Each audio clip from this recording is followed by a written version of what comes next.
Sí, voy a presentar primero esto, de esta manera, y luego presento lo nuevo, porque les quiero presentar la historia. Y fue una historia muy curiosa, porque lo que estoy haciendo en esta ocasión, por cómo ha ido ocurriendo, hubo un año sabático que fue justo después del atentado contra las torres de Nueva York, que fue en septiembre del 2001. En ese sabático gastamos un tiempo, un tercio del año, en Río de Janeiro, con un anfitrión, Constantino Salis, y el tema de trabajo era, pues, la dinámica, las trayectorias del mapa logístico y de otros mapas, también la bifurcación tangente, en las transiciones al caos. ¿Y qué quiere decir eso? Pues poner el parámetro de control ahí, justo en la transición entre periódico y caótico, y calcular no solo las trayectorias, sino la sensibilidad a condiciones iniciales, y así se fue ese tiempo. Y entonces nos fuimos a otro sitio, y ese sitio fue Roma. Y en Roma, este, hay varias universidades, pero la principal es la Sapienza, y ahí en física la persona dominante que ahora tiene premio Nobel reciente fue Giorgio Parisi. Entonces Giorgio Parisi le interesaba, sobre todo, la dinámica, la formación de vidrios. Y eso es lo que hacía. Y lo hacía de tal manera que todos los miembros de ese departamento de física, pues era lo que estudiaban. Definitivamente, todo el mundo estudiaba, controlaba, dominaba o los contagiaba este, sobre ese problema. Y ahí llegué yo. Y entonces pues todo era dinámica de formación de vídeos. Y entonces a mi anfitrión, que no era en ese momento Giorgio Parisi, era otro físico, Piero Tartaglia, le dije, pues, ¿de qué se trata esto? A ver, dime de qué se trata la dinámica de formación de los vídeos. A lo mejor está horrorosa, quien quiere verla, no es nada interesante. Y entonces lo que ocurrió es que, primero, él me presentó 4 propiedades que a su entender o al entender de esa comunidad, describían la dinámica hacia la formación, o sea, un líquido normal que se enfría y se va llevando a un vidrio. Entonces, pues lo que quedaba más o menos, y luego la literatura lo afirmaba, era pues la selección de 4 grandes propiedades. Y esas son las que les voy a mostrar, que una de ellas es cuando se perturba un líquido que estaba en equilibrio originalmente y es como si le dieran un garnachazo y se deja que el líquido regrese al estado de equilibrio donde estaba. Ese es el experimento, es perturbar un líquido, sacarlo de equilibrio y ver cómo regresa al equilibrio. Y eso, generalmente hay muchísimos problemas de física en que lo que se determina es iluminarlo, ya sea con luz o ya sea con el equivalente de de muy pequeña longitud de onda, que serían rayos X, Entonces, es medio... Yo no sé por qué los físicos les encantó hacer esto. Si no sabemos qué ocurre allá adentro, pues aviéntale algo. Haz que atraviese ese algo por la muestra de ese material. Y pon detectores por todas partes para recibir la señal de lo que aventaste después de que atravesara el material. Y eso es lo que se mide. Y lo que se mide es pues, la cantidad de radiación que se detecta en el entorno, ángulo quizá o distancia combinada con ángulos. Se le van extrayendo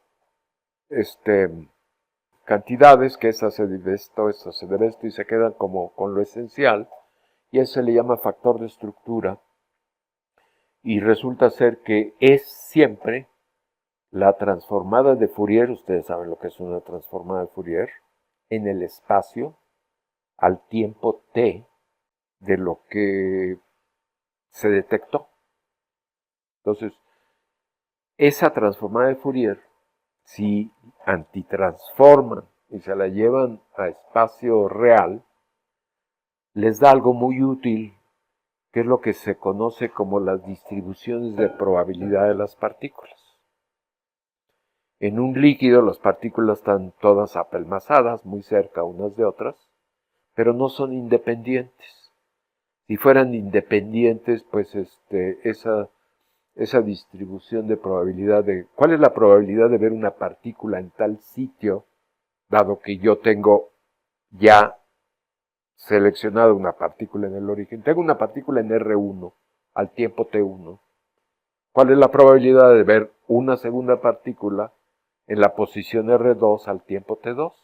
Esa es la pregunta.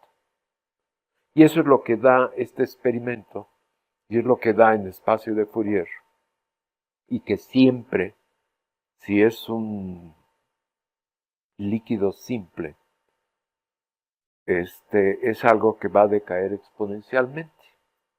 Simplemente cae exponencialmente, lo miden, y yo ya les digo, es tan aburrido que si eso es lo que decidieron ustedes que es su tema para hacer su posgrado, doctorado, pues buena suerte, pero muchísima gente en esas épocas, esa era la gran cosa. Pero cuando se está formando un vidrio, eso ya no pasa, deja de existir. Y lo que se observa es algo más complicado, que tardaron en clasificarlo, y es lo que le llaman, lo que está ahí pintado, que cuando un líquido se sobreenfría, las distribuciones o las correlaciones, ahora ya no caen de golpe como al principio ahí, que decaen exponencialmente, casi recta, y esta escala es logarítmica. Esta es la transformada de Fourier, ese Q, y acá está el tiempo t, es la parte temporal, el tiempo t, cae, y esto es un exponencial. Pero cuando siguen enfriando, van enfriando, las cosas cambian, y entonces se vuelve primero una caída, luego una meseta, que aquí no se ve muy bien, y luego una segunda caída.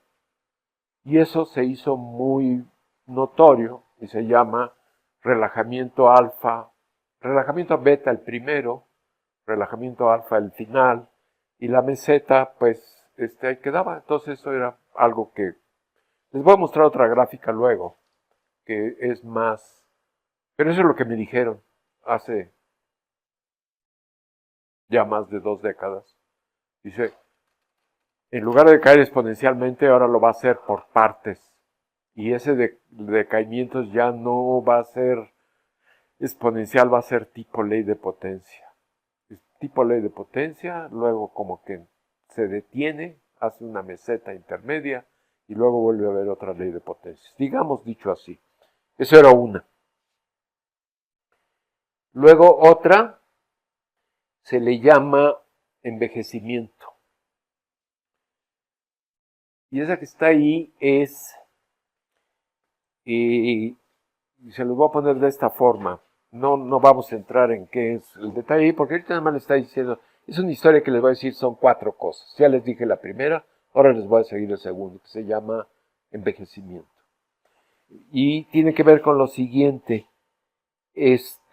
Cuando se quieren ver estas distribuciones de probabilidad de cuál es la probabilidad de ver una partícula en el tiempo t1 aquí en R1 y la otra en el tiempo t2 R2, pues si están en espacio de 3 dimensiones, son 8 números, ¿no?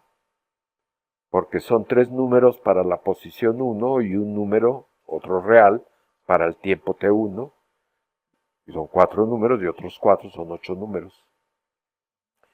Y cuando va a no formarse un vidrio, sino a decaer al equilibrio el líquido sencillo, es un milagro, es una gran cosa, que de los 8 números nada más va a depender de 2.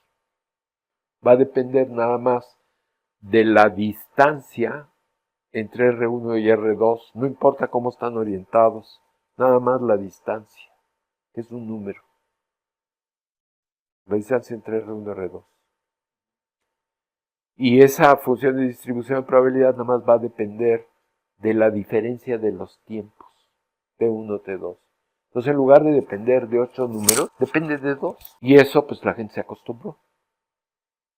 Pero cuando le bajan la temperatura y se va a formar un vidrio, ya no. Y entonces le dice, pues fíjate que ya no, fíjate que va a depender de los 8 números. Y entonces dicen, no, son noticias muy malas, pésimo. Y dice, bueno, ahí te va un premio de consolación. Sí va a depender de los 8 números. Y vas a ver, por ejemplo, que ahora sí va a depender del T1 y el T2. Y va a sacar muchas curvas, es que se ven ahí muchas. Son porque son muchos T1 y T. Va uno variando el T1, que se le llamó ITW, y se está graficando contra T2. Y entonces, pues va dando distinto, porque el T1 va cambiando y va uno viendo que la curva pues, se va desplazando. Eso es lo que está diciendo. Pero tiene una propiedad que es el premio de consolación. El premio de consolación es que es de tal forma que rescalando las curvas, todas esas curvas, las puede uno encimar en una sola. Es una propiedad de escalamiento. Y ahí está escrito de una manera, se divide el T1, que es TW, se acostumbra a ponerle TW porque W es de espera, waiting time en inglés. Entonces, si dice, pues yo cambio las variables, yo quiero escribir T entre TW. Y la otra la voy a rescalar también de otra forma. Bueno, pues las logra uno encimar. Y eso es lo que se llama envejecimiento. Entonces dijeron, bueno, pues así es, así es. Entonces van 2. Y luego la tercera es que conforme se baja la temperatura, la viscosidad del líquido crece enormemente, se vuelve más y más viscosa, cada vez es más difícil que escurra. Al final ya no escurre, se vuelve un vidrio. Pero relacionado con esa viscosidad está otra propiedad que se llama el coeficiente de difusión. El coeficiente de difusión se va haciendo cada vez más pequeño hasta que desaparece. Ahora, hay algo muy interesante con el coeficiente de difusión. En un líquido o en un gas, las moléculas están todo el tiempo desplazándose y chocando unas con otras. Y generan lo que se conoce como movimiento browniano, que primero lo observaron, poniendo al microscopio una partícula grandota, que era un grano de polen, en líquido, y en el siglo quién sabe cuál, el siglo XIX, veían al microscopio que tenía un baile el polen. Entonces pues, los primeros dijeron, está vivo. El caso es que resultó ser un problema muy interesante, que está bailando porque las partículas que uno no ve le están pegando todo el tiempo. Y entonces sale algo todavía muchísimo más interesante, que si uno ve ese baile de colisiones, si tuviera uno un microscopio al que lo hace cada vez más poderoso, o sea, yo veo el bailecito como está ocurriendo con mi microscopio, y saco la trayectoria, los zigzags que va rebotando, y luego le aumento la resolución al microscopio 10 veces más.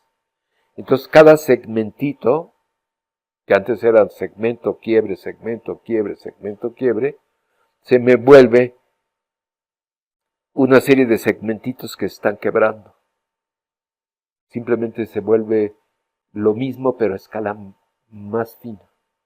Y lo vuelvo a hacer 10 veces más poderoso y lo que eran ya segmentitos chicos se me rompe en segmentitos cada vez más finos. Y eso lo puedo hacer más de 20 veces hasta que llego a la escala atómica o molecular, que es lo que se conoce como movimiento browniano y es lo que se tienen que aguantar pues, los estudiantes de física, y que es el movimiento browniano y bla bla bla y todo, etcétera, y luego les dicen que lo que se mide es lo que se llama desplazamiento cuadrático medio, que es decir, qué tanto avanza una partícula marcada que la están viendo como merodea y eventualmente se aleja, cómo lo va haciendo, esa distancia, es un promedio, cómo lo hace, como función del tiempo. Y entonces, al cuadrado de esa distancia, promedio, con respecto al tiempo, se llama desplazamiento cuadrático medio, y siempre da una recta. Una recta. Y de esa recta, de la pendiente de esa recta, saca el coeficiente de difusión. Entonces, es la manera experimental que se ven, por ejemplo, coeficientes de difusión. Pero cuando se acerca uno a la formación de un vidrio, se va, desaparece, ya no crece linealmente y se aplasta y se va a cero. Se va a cero. Entonces ya van 3. Y el que me contaron como cuarto hacía ruido en aquel tiempo y debe seguir haciendo. Luego les voy a mostrar otras gráficas que ya saqué con la nueva. Se le llama la fórmula de Adam Gibbs, y este no es el Gibbs de la energía libre de Gibbs, es otro Gibbs más reciente. Es una ecuación muy curiosa porque de un lado, del lado derecho de la ecuación, allá arriba, del lado derecho de la ecuación es una cantidad que está fuera de equilibrio. Es un tiempo de relajamiento. Es el tiempo que tarda, o sea, el coeficiente de difusión, la viscosidad, son cantidades que se miden para procesos que no están entre estados de equilibrio. O sea, son procedimientos fuera de equilibrio. Entonces, esta ecuación, que es la fórmula de Adam Gibbs, del lado derecho, del lado izquierdo, es algo de no equilibrio. Y del lado derecho tiene una S, que es una entropía, que corresponde a una situación de equilibrio. Ahorita no se las voy a explicar más, pero el interés en esta ecuación es que rara vez, o nunca, se ve algo que es una igualdad y lo que está de un lado de la ecuación corresponde a una observación fuera de equilibrio y lo que está del otro lado de la ecuación es. Entonces me dieron esas 4 cosas, ¿sí? Bueno, ya me tardé mucho, ¿verdad? Entonces, ocurrió, y se los digo nada más porque es el estilo que estamos empleando en este taller. ¿Qué le pasa a alguien que se pasa 4 meses viendo dinámica no lineal de mapas como el logístico? Y después de eso va y se pasa 4 meses en otro sitio donde el único interés es la formación de bits. Pues es una cosa muy curiosa. Lo que ocurrió fue lo siguiente, que para aquel entonces ya, ya había información propia, conocida, de un trabajo que se había hecho en Estados Unidos, en el estado de Nuevo México, en Santa Fe, en el Instituto Santa Fe, donde hacían dinámica no lineal con mapas como el logístico, mapas de estilo. Y entonces esta gente, uno de ellos se apellida Cruikshank, el otro es un galés, Doyne Farmer, y el tercero, ay, se me va el nombre del argentino. Bueno, el caso es que lo que hicieron fue un híbrido. Estos mapas son deterministas, ¿verdad? Porque le pone uno una posición inicial y itera uno y pues puede uno ir para adelante en el número de iteraciones y pues también se puede uno ir para atrás. Y es donde empezaste, pues empecé aquí, mira, no hay nada estocástico, no hay nada aleatorio. Sin embargo, la diferencia entre estocástico y determinista, vamos a ver varias veces, es una frontera muy curiosa. A veces sí te dice la diferencia, a veces se comporta igual. Por ejemplo, en la dinámica del mapa logístico, la que ocurre para parámetro de control muy grande, para los atractores caóticos, si se ve la trayectoria caótica y se suman esas posiciones, ¿qué hacen ustedes en caminatas al azar? Caminatas al azar, pues tienen un caminante que da un paso para adelante, un paso para atrás, uno para la izquierda, otro para la derecha, y ya va dando pasos. Y dicen, bueno, ¿cuál es la distribución de probabilidad? Pues tal es con la distribución con la cual camina. Pero si suman ustedes las posiciones, ya lo mencionamos, aplica el teorema del límite central y se vuelve una distribución gaussiana. Pero la sorpresa es que si agarran un mapa como el mapa logístico, le dan bastante al parámetro de control para que estén del lado caótico, generan trayectorias caóticas, y ahora en lugar de ver las trayectorias, suman las posiciones de esas trayectorias, van a ver que les da algo que está distribuido como la distribución gaussiana. Entonces no hubo diferencia. Fue determinista, gaussiano. Fue estocástico, gaussiano. Luego hay otras en que sí hay diferencia. Pero se lo estoy mencionando porque lo que estos señores hicieron fue,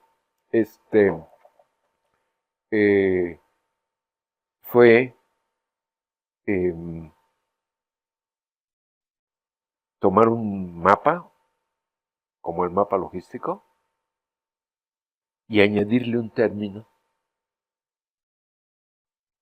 de ruido estocástico. O sea, que cada vez que iteran, pues les da la nueva posición, pero esa posición le tienen que agregar lo que le pusieron en el segundo término y le da un poquito más o un poquito menos. Entonces, es una caminata típica que va dando su trayectoria, pero en lugar de ir cayendo donde antes caía en la ausencia de ese término estocástico, le da un empujoncito más adelante o al revés, lo retrasa. Están combinando. O le pueden poner el aspecto, también le pusieron el aspecto estocástico en el parámetro de control. Por ejemplo, ustedes pues antes pues, se pone el parámetro de control en tal sitio, ya le puse y es periodo 2. o periodo 1024, o lo estoy poniendo en un régimen caótico. Pero le pueden poner al parámetro de control, le añaden un pequeño cambio que es aleatorio. A veces la siguiente iteración, para lograr la siguiente posición, pues se la está dando con el parámetro de control un poquitito más grande. Pues entonces cae en otro sitio. O se lo está dando un poquito más pequeño. También pues cae en otro sitio. Sí me siguen, ¿no? Están poniendo un híbrido. Le están poniendo una naturaleza estocástica a lo que era determinista. Y una manera muy sencilla es, pues, le pongo un término aditivo, le agrego esto. O, ya les mencioné que hay otra manera. Y esos señores se pusieron a trabajar en todo eso y encontraron una serie de propiedades y se desarrollaron varios artículos y ellos hicieron el artículo de revisión y eso es lo que ya tiempo después leía uno. ¿Qué le pasa a este diagrama de bifurcaciones que hemos visto del mapa logístico? El que hemos visto ya, que tiene la cascada de duplicación de periodos y luego tiene los atractores caóticos, todo eso, ¿qué le pasa cuando le pongo ruido? Y ellos lo investigaron y encontraron que en cuanto al exponente de Lyapunov, sí cambiaba de signo de negativo a positivo, sí pasaba por el valor 0 en presencia de ruido. O sea, sí había lo que se llamaría la transición al caos. Cuando es periódico es negativo, cuando es caótico es positivo y hay sitios donde es 0. Pero ahora era función de la amplitud del ruido, de qué tan grande o pequeño le pusieron ese efecto aleatorio. Y lo que encontraron se llama la brecha de bifurcaciones, porque el punto que se encontró fue que en presencia de ruido, pues empezaba muy bien, periodo 1, periodo 2, periodo 4, periodo 8, aunque si bien se veía periódico, ya tenía un bailecito. Ya no era exactamente la misma posición, pero decía, pues sigue siendo periodo 2 porque aunque no siempre cae justo en el mismo valor y en el otro, pues ahí se ve que va a un lado, al otro, periodo 4, periodo 8, todo eso venía. Pero de repente ya no había más periodos.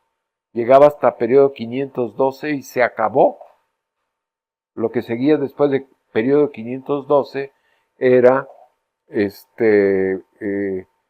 dinámica caótica de 512 bandas. Es como si hubieran agarrado tijeras y le cortan una banda, ahí donde está la transición al caos, y el ancho de la banda pues depende de la amplitud del ruido. Y eso hicieron y se divirtieron haciendo eso. Y además se agarraron mucha fama y se hicieron de renombre y les publicaron la gran cosa y se sintieron pues los muy, ¿no? Y eso es lo que se veía. Y entonces, ¿qué fue lo que pasó en ese sabático? Que que al combinar la información de estas 4 características de la dinámica vítrea con lo que estaba en la mente, que es la dinámica no lineal, en este caso la dinámica con ruido, la dinámica, cómo se afecta la dinámica determinista del mapa logístico con ruido, que es la brecha de bifurcación, que la trabajaron muy bien y se conocieron cómo actuaba, pues ocurrió lo siguiente, que la dinámica del mapa logístico en el borde del caos ahí donde se hace cero el exponente de Lyapunov, en presencia de ruido, mostraba, uno,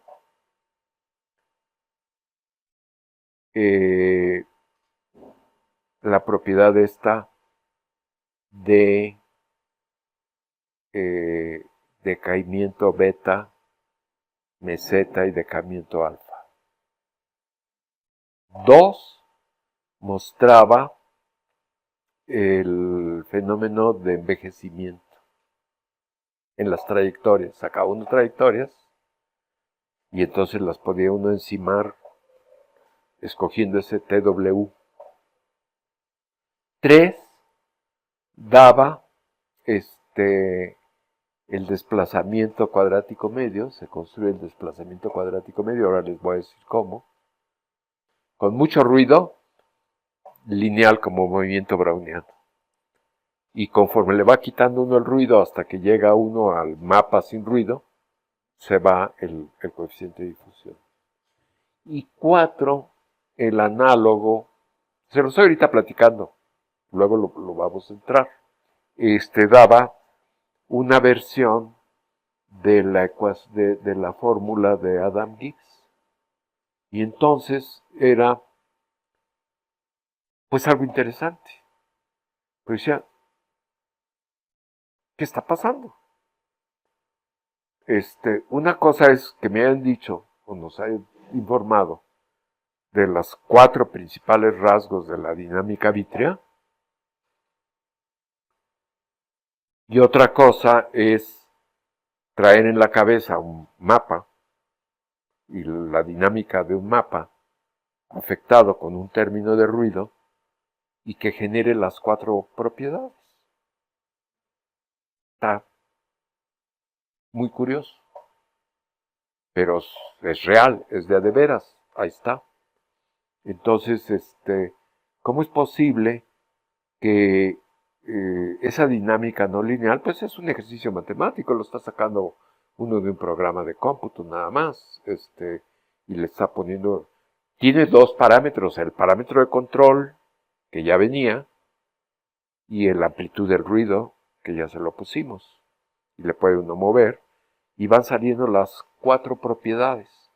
Y entonces dice uno, bueno, pues, ¿ahora qué? Pues ahora somos especialistas en dinámica vítrea. ¿Y cómo se explica? Fíjese que se lo estoy poniendo cómo ocurrió. Y dice, bueno, ¿y cómo? ¿Y por qué? ¿Cuál es tu explicación? Y para entonces, en esa época, pues la explicación era, pues, ¿cómo identificas a un pato? Pues un pato camina como pato, nada como pato, grazna como pato, eso, por lo tanto es un pato. O sea, se probó que tenía las 4 propiedades, y se dice, si tienen las 4 propiedades, pues es un pato. Ahí volvió el colaborador inicial, Fulvio Baldovin, italiano, sacamos cosas y formó lo que ahora es uno de los signos del zodiaco que le llamamos vidrios. Y luego, pues, sí pasó un periodo, durmió la paz de los, no mucho, pero sí tuvo su época. Y pero luego revivió y tiene ahora, aquí está el mapa con ruido. Y aquí sí, sigma es la amplitud del ruido. Y aquí está puesto abajo. Pueden leer el mapa, pues es el mapa logístico, una expresión del mapa logístico, y ese sí es la variable aleatoria, y sigma es la amplitud del ruido, y ahí se ve cómo es cuando no hay ruido y cuando el ruido existe, y propiedades que ahorita no las vamos a ver porque estoy nada más platicando, pero hay algo que sí les quiero mencionar, pero lo que les quiero mostrar es la introducción. Ahora está reviviendo porque es muy importante. Ocurrió y se hicieron las publicaciones, se puso. En aquel momento creo que no quedó subrayado, explícito, pero lo que encontramos fue muy curioso. Fue una de las primeras veces, casi la primera vez, en que se encontró lo siguiente, que lo que nos dio la conexión con las 4 propiedades que ya les mencioné, no fue lo que vieron originalmente estos autores, que agarraron el diagrama de bifurcaciones del mapa logístico, le impusieron el término de ruido y le fueron viendo cómo se modificaba con la amplitud de ruido y cómo es que aparecía esa brecha de bifurcaciones, que es lo que hicieron y lo que publicaron. Lo que nosotros encontramos es que la evolución en el tiempo de las trayectorias en el borde del caos, en presencia de ruido, era una reproducción de la brecha de bifurcaciones, pero a lo largo del tiempo, colocados en la transición al caos. Dicho de otra manera, dije una repetición, pero más bien es una recapitulación. Fíjense que lo que les he mostrado, lo voy a poner. Esta es la brecha de bifurcaciones. Aquí el ruido es muy grande. Aquí, si tuvieran gran resolución y todo, no hay ruido, pues ven periodo 1, 2, 4, 8, y si tuvieran un zoom y esto tuviera muy fina la resolución, pues ven más y más y más periodos cada vez más difíciles de ver. Y acá ya con mucho ruido, pues básicamente nada más ven hasta periodo 4 y ya nada, ¿verdad? Porque la amplitud de ruido es muy grande. Periodo 1, periodo 2 y periodo 4 y luego ya se acabó, ¿no? Y del otro lado, pues dicen son 4 bandas caóticas. Ahí apareció la brecha de bifurcaciones muy anchota. Pero lo que nosotros encontramos, esta es la que llamamos la cebra, que es en ausencia de ruido. Es simplemente la trayectoria del mapa logístico en el borde del caos, dentro del atractor, que ya la estuvimos describiendo. Ahí no hay ruido y es algo que ya está fijo el parámetro de control, ya está puesto. Ahí por eso tiene el muy infinito. Y es la trayectoria. Esa es la cebra. Y lo que encontramos fue esta situación que no viene aquí, pues es que oscurecía mucho la figura, entonces para presencia de ruido nada más se puso el equivalente de la diagonal principal, o sea, nada más se vieron los tiempos al tiempo 1, al tiempo 2, 4, 8, 16. Acá vienen otros tiempos que no están señalados. A ver si me explico claramente. Lo que ocurrió es que en presencia del ruido y no viendo todo el diagrama de bifurcaciones, sino nada más colocándose en lo que es exponente de Lyapunov 0 y sacando la trayectoria ahí, nos daba trayectoria. Y esa trayectoria nos decía, se comporta como si no hubiera ruido hasta cierto momento, hasta cierto tiempo. Y después se da cuenta que tiene ruido y se empieza a saltar. Que ese es un poco el zigzag. La línea, estas líneas continuas, el ruido es muy grande, entonces pues se va a periodo 2, periodo 4, el equivalente, porque estamos en el borde del caos, casi periodo 8, o sea, tiempo 8, y luego ya se va. Y el otro, pues, es otro ejemplo. Pero cuando el ruido es más pequeño, lo hace hasta más adelante. Entonces, lo que les estoy diciendo es que realmente lo que encontramos fue la brecha de bifurcaciones, pero otra versión, una versión a lo largo del tiempo, sentados en el borde del caos. ¿Sí? Está medio, sí quiero que me sigan, porque eso va a ser, fíjense que esa recapitulación la tiene uno varias veces. Miren, aquí está gráficas en escalas logarítmicas. La que está en el panel de la izquierda es el diagrama de bifurcaciones. Es un tramo del diagrama de bifurcaciones en que voy de periodo 1 a 2, a 4, a 8, a 16, etc. Pero en escalas logarítmicas, y vean que pues la abscisa sí es una cierta cuestión, es la distancia a punto crítico, y la ve uno cómo se deforma en, en esa manera de graficarla, que son escalas logarítmicas. Se deforma lo que es la cascada de duplicación de periodos.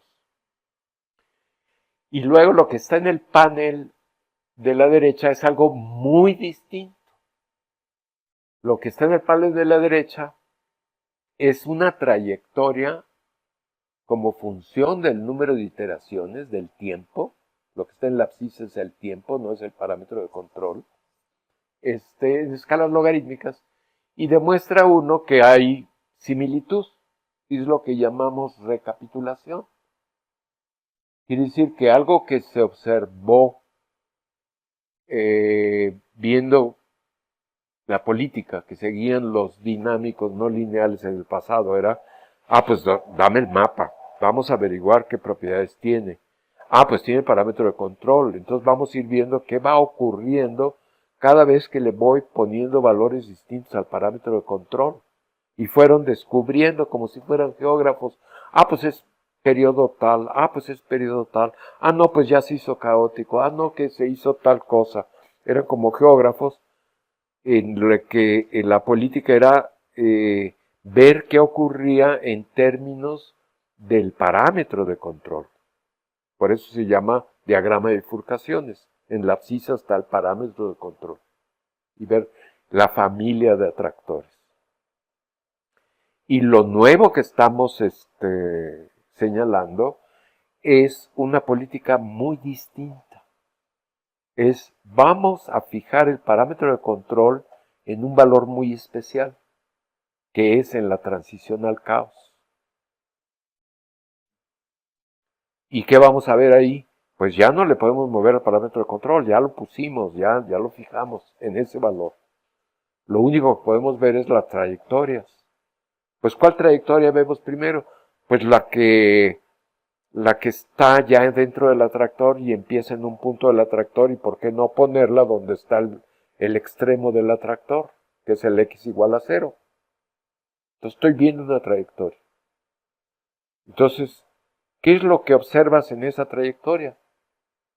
Pues observo algo que tiene aire de familia de lo que observaron los antecesores.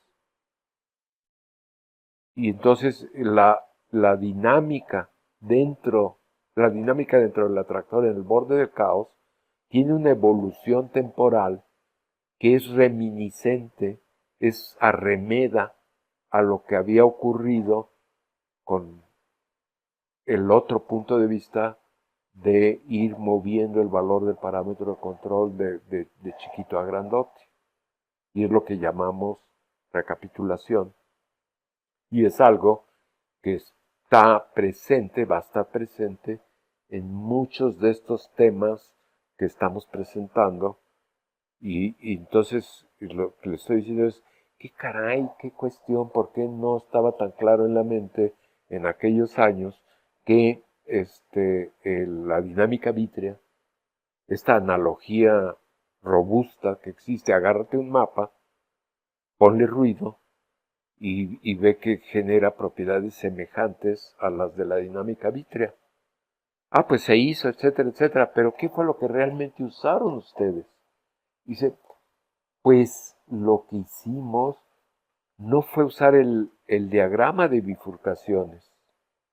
Lo que hicimos fue colocarnos en la transición al caos, Lyapunov 0, en presencia de ruido, porque se mueve el valor donde se hace 0, se mueve con la amplitud de ruido.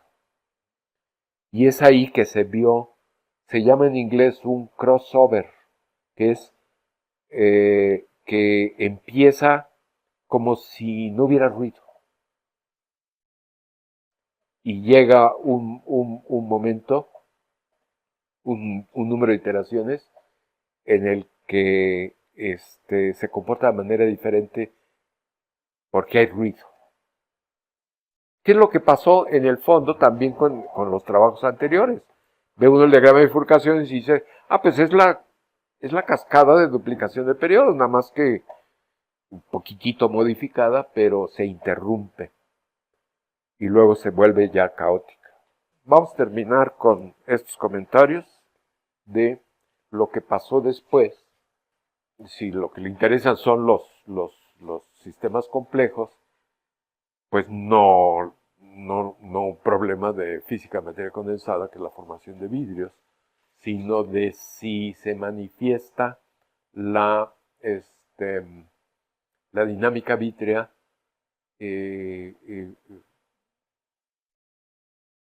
por ejemplo, ahí están esas imágenes, ¿no? En este caso son aglomeraciones. Y luego resultó que fuimos viendo esos artículos, que había artículos que relacionaban la formación de vidrios y el tráfico vehicular o de otro estilo.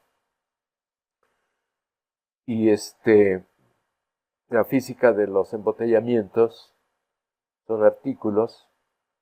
Luego hubo estos otros, que es otro camino, otro sector del que empezaron a aparecer artículos que era, pues ya no formación de vidrios y tráfico vehicular, sino dinámica no lineal y tráfico vehicular. Ahí están los nombres de los artículos. Y entonces, pues se puede pensar en un triángulo. Entonces, no vértices, sino las aristas del triángulo. Una arista conecta información de vidrios con tráfico vehicular. Otra arista del triángulo conecta dinámica no lineal con tráfico vehicular. Esas son esas series de artículos que estoy mostrando ahí y que empezamos a ver. Y el otro segmento del triángulo es el que habíamos hecho antes, que no tiene que ver con tráfico vehicular, pero sí tiene que ver ligar la dinámica no lineal con la formación de vidrios. Entonces, nosotros tenemos la oportunidad de unir estas cuestiones. Y y les quiero mostrar. Sí, porque unos de ellos, sí, este es uno que es formación de vidrios y tráfico. Esta otra lámina, pues dinámica no lineal y tráfico vehicular. Y esta es la nuestra. Estos son nuestros artículos, que es formación de vidrios y dinámica no lineal. Quiero mostrarles, a ver, vamos a ver. Está hablando de sistemas biológicos o donde aparece la dinámica vítrea. Y sí tiene la colonia de hormigas, sí tiene la propagación de infecciones, aquí tiene las bacterias coli, pero les quiero mostrar algo que va más con lo que está. Apareció, es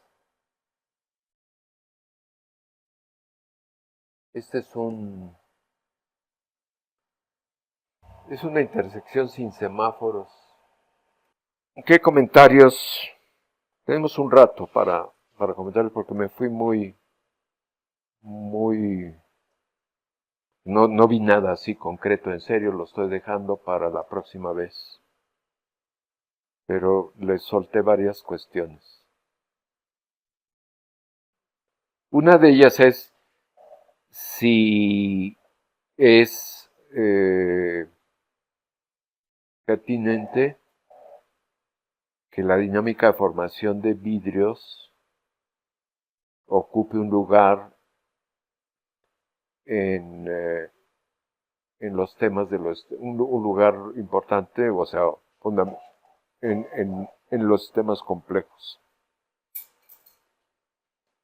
Bueno, primero que nada habrá que decir que hay sistemas, hay problemas, hay temas, hay problemas en física de la materia condensada, esto es para físicos, típicos problemas. Y son tres de nuestros signos del zodiaco. Uno es el que estamos viendo, formación de vidrios. Es un problema, son problemas duros de roer y son problemas abiertos a cierto punto. Uno es la formación de vidrios.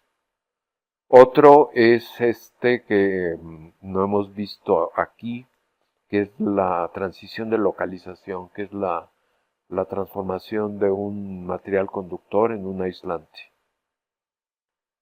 Problema de física de materia condensada.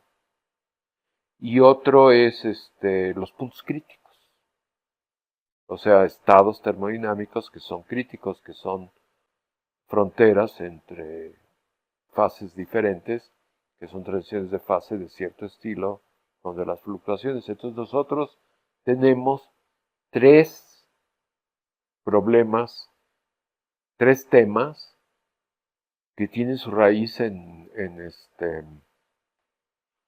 la física de la materia condensada. O sea que si hubiera una razón para decir, pues, zapatero a tus zapatos, por ejemplo, que si es físicos, son físicos, pues hagan sus problemas de física. Pues son tres ejemplos que, que como vamos a ver se pueden trabajar con dinámica no lineal a la manera que estamos proponiendo, que es eh, eh, en el borde del caos y todas estas cuestiones. Son tres problemas. Pero curiosamente esos tres problemas tienen contrapartes eh, fuera de la física. Pues ha estado quedando enfocado por ejemplo, en tráfico vehicular, que, que luego vamos a ver que aspectos que son directos, uno. Y lo mismo va a pasar con el de localización. Recientemente hubo un seminario en el que vimos que tiene dos temas que son muy populares con la gente de sistemas complejos. Uno de ellos es el merodeo de los animales para conseguir recursos, comida, ¿no? Pero otro es el de movimiento colectivo, el de las parvadas, o el de los cardúmenes, o el de cuestiones. Y lo que vamos a ver es que tenemos nosotros un camino propio para ver ese tipo de problemas con la localización. Y ahora tenemos este camino que estamos desarrollando para ver problemas de tráfico vehicular o algunos otros ejemplos como estos que estaba mostrando de carácter en biología. Y con el fenómeno crítico también vamos a ver qué se imaginan que ocurre con el fenómeno crítico, pero para sistemas complejos.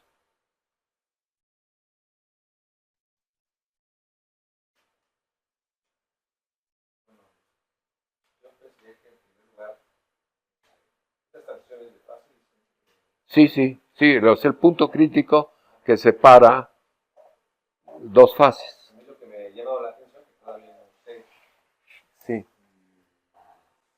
es que muy al te principio oigo, del, te oigo. muy al principio del taller eh, lo mencionó, pero me quedé pensando que hay dos tipos de transición, ¿no?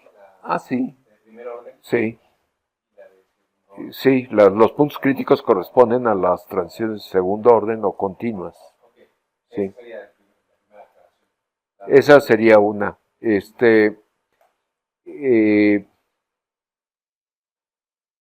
sí, vamos a ver que las transiciones de primer orden no. Ya ven que estamos ya prácticamente como si viviéramos una dictadura, ¿no? Porque como que no hay libertad, como que cualquier problema eh, que venga y que nosotros digamos, sí, sí, es problema relevante, lo estemos complejos, no hay libertad, porque nosotros simplemente lo que hacemos, o lo que decimos, lo que forzamos, es donde no hay tolerancia, es que uno, sí, vamos a generar modelos para describir esos fenómenos, esos temas. Eso es lo que hace el científico, en este caso el físico, genera modelos que deben capturar pues rasgos esenciales, propiedades esenciales, las deben reproducir de esos temas. Pero donde estoy diciendo que no hay mangancha, es que esos modelos no pueden ser de ninguna naturaleza que no tengan dinámica no lineal. Y luego dentro de esa dinámica no lineal, todavía peor, tiene que ser esta de la que estamos hablando, son los mapeos disipativos. Y luego peor, tiene que estar involucrado el borde del caos. Entonces dice, pues ahí es un momento de tomar decisiones, porque dice, bueno, esto es tolerable o no es tolerable. Digo, si no es tolerable, pues allá está el mundo abierto, pero lo que les voy a decir es que los dos, otro de los signos del zodiaco es esta equivalencia a paradigmas. Los sistemas complejos, ya hablamos de ellos, ¿verdad? No me lo... Sí, entonces uno dice, bueno, ¿en qué momento? Pues paradigmas son nada más guías. ¿En qué momento? Pues los hacemos de veras, ¿no? Y entonces, nuestra manera de generar, los modelos que generamos están de acuerdo con el paradigma del borde del caos. Pero también demostramos que están de acuerdo porque lo demostramos equivalente al paradigma de la criticalidad. Pero no solo eso, es que no son guías, sino nosotros las usamos de carne y hueso en los modelos, a nivel fenomenológico. Pero las transiciones de primer orden no van a ocurrir en el borde del caos. Ahora que estamos viendo este tema de formación de vidrios, me sorprendía que, aunque sí estaba ahí, no estuvo tan claro que esta brecha de bifurcaciones que les estuve comentando hoy, realmente la versión que nosotros encontramos y la que se emplea, es la recapitulación.